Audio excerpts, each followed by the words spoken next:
that it's anyways usher. Every esnan is usher, Jewish or non-Jewish. Why does the Brisa need to conclude like a Kohen Gadol to a almana? That has no connection to this. It's like a small detail. According to Rava, it doesn't have to do with a Kohen. It doesn't. Rava Maishna Diktani Kohen Almana LeKohen Gadol Dumya Maishna Diktani Kohen Almana LeKohen Gadol. So, why does it have to say that? My answer is Dumya da Almana. We're learning something from that. Ma Almana Leilaki Ad Masri, but just like if a Kohen Gadol would live with a almana, the only way he would get malchus is if he was warned, don't live with her. Avzaina Darmala Heilach, until he Zaina also, it's only going to be prohibited as a esnan if he gives it to her beforehand. Da'afu came with Rabbi Lazar to exclude what Rabbi Lazar says. This is not the Rabbi Lazar that we mentioned before. This is a Rabbi Lazar that's a Tana. Damar Rabbi Lazar is Rabbi Lazar ben Shemua, correct? Is the student of Rabbi Akiva. Pana Yabal Pnuya. If a single man lives with a single girl, Shalei l'shem yishus, not for marriage. It's not exactly the Pilegesh. This is just Pilegesh is a designated partner. This is just they live together once. So Asa Zaina, he makes her into a prostitute. This girl, because she allowed herself to be in that situation, so she becomes a Zaina. Is there a thing you're supposed to marry her, something like that? The Chumash says you're supposed to marry her. If it's rape. Aval heicha de Zaina meikara hachanami de aser. So what we're saying here is that there would need to be warning that in order for her to be a Zaina, for this to be an Esnan, according to Rabbi Lazar, any girl that he lives with, if he gives her money, she becomes she's a Zaina, and the price is a Esnan. Here we're saying that we're saying that we're not going with Rabbi Lazar. It would need to be someone that was a Zaina for other reasons, prohibited relation or whatever. However, if she was a Zaina already, then the Esnan would be prohibited. That's what Rava would say. You don't have a problem with Yichud? Yichud is also a problem. Yichud is also a problem. This is step 2. Yichud was step 1. They're already past that. Since you have Yichud, you have Kinyan, so... Oh, you're saying for Kedushin. Yeah. Oh. If he had intention for marriage, then this would be considered Kedushin. But he doesn't have intention for marriage. He doesn't want to keep her. Just want to show Listen, Achina, another interpretation here. Now, what are we going back on? We were answering Abaya from a statement, a brisa that says that whether it's a non-Jew or a Jew, the esnan is aser. How did we answer that up? We said, it's going according to Rabbi Akiva, and it's talking about a kohen. We answer now, kiktani ha baraya shen kedushin type simba. It's not talking about a kohen. It's talking about any relative or any sort of forbidden relation that there's no kedushin. Close relative. But the example is different than that. The example is that it's a kohen gadol to an almana. That's not a close relative. It says v'hani kedushin taifsim bem, and kedushin is taifis. Gemara says no. Hamani Rabbi Lazar. This is the opinion of Rabbi Lazar. Damar pani abala pnei shleil shemisus asa zaina. So therefore, this opinion, this brisa that says that her esnan, any esnan of any woman, Jewish or non-Jewish, is prohibited to be brought as a sacrifice. This is the opinion of Rabbi Lazar that says every woman that has a forbidden relation is automatically a zaina. Rabbi Lazar, my yeri almana nisni pnoya. So back to that question. So why do you have to say the kohen gadol with a widow? Has no connection to that. Almana it's necessary. Sal kedait chamina hayol binyan avu leinitzru I could have thought that if it would have just been a pnuya, that if I would have just accepted Rabbi Lazar, then I would have said it's specifically a pnuya where there's no other prohibition here. Now that now the example that's given is that it's an almana, a widow, to a kohen gadol where there is another prohibition, and that's a chiddush that even over there the esnan is aser.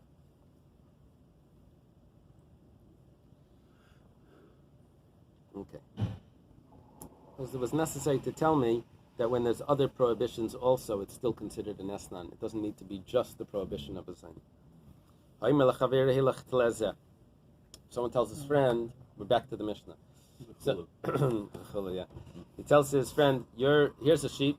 Your maidservant is going to sleep with my servant.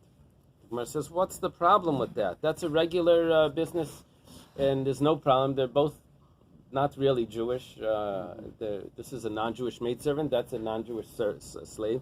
But shifcha levad mishra sharia. That's a regular. That's totally permissible. Amar Rav Huna. Rav Huna explains this. Rav Huna is usually the student of Rav. Rav Huna. He says Rav Huna explains et sloika Amar. He doesn't mean with his maidservant. He's referring to himself with his maid, with his slave. He says your maidservant's going to sleep with my slave. He doesn't mean really a slave. He means himself. So 1 second. Vadiktani Eved, and this that he says a slave. Lishna mi'al yakamar. He's trying to say something like euphemistic. He's trying to say it in an appropriate way. Now, Rashi says actually what he's referring to is he's referring to his male organ. That's referring to his slave. Oh.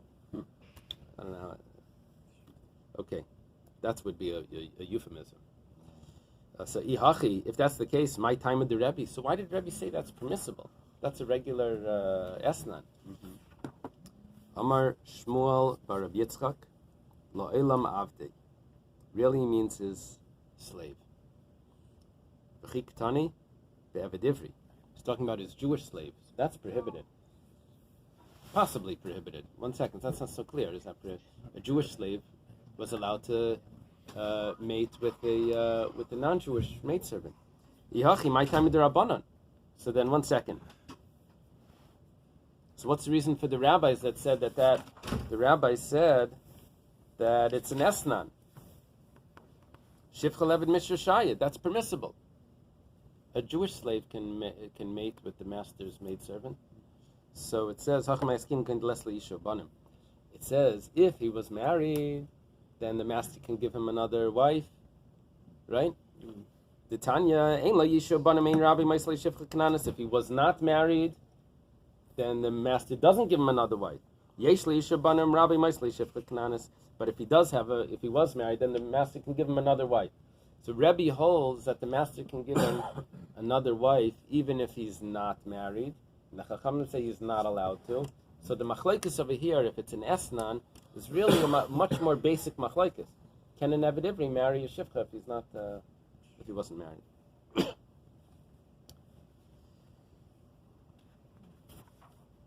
I'd really like to turn the page. Can we go another 5 minutes?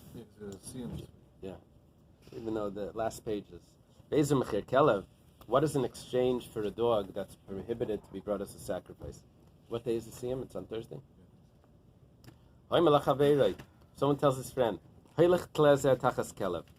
take the sheep in place of that dog. Okay, that's the case. That's the Mechir Kelev. Let's say you have partners, they own livestock. And one took 10, and one took 9, Vikelev. So they divided this up. There were 20 animals, 19 sheep and 1 dog. One took 10 sheep, one took 9 sheep and a dog. So Shekneged HaKelev Aser. Corresponding to the dog, on the other side, the other fellow is all prohibited. The She'ima Kelev, but those 9 are all permitted to be offered as sacrifices.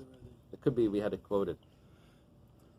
Esnan HaKelev, let's say someone gives payment to have relations with the dog.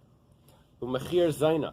If someone gives payment to buy a prostitute as a slave, he's buying a maidservant prostitute. It's not paying for service. He's actually buying her. This is an exchange for that purchase. Harei mutarin. This is not what the Torah is forbidding. Doesn't sound great, but it's not what the Torah forbids. Shneimar, I think it's a Shneihem. What's the pasuk? Shneihem. What is the pasuk? It finishes off.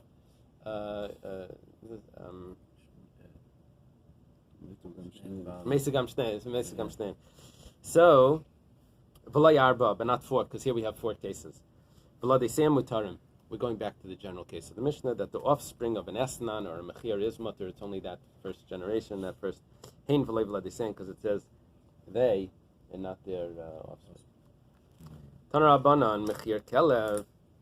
When it says in exchange for a dog, zeu chalife kelev. This is what's exchanged for a dog. V'chein oimer timacher amcha b'lei hayin v'lei rebisa b'mchireim. We're explaining the word mechir. Mechir means a price. It's a complaint. This is Memdalet. It says over there how the Jewish people were you sold your nation, like going into exile, without any gain, and you did not even raise their price. You know, this is the kapitel starts off with saying about the good times in Israel, and then it continues on to going into exile. So the Gemara says, Ema esnan zaina.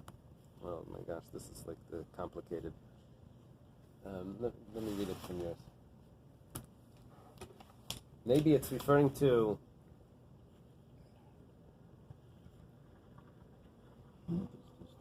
We said the price of a dog.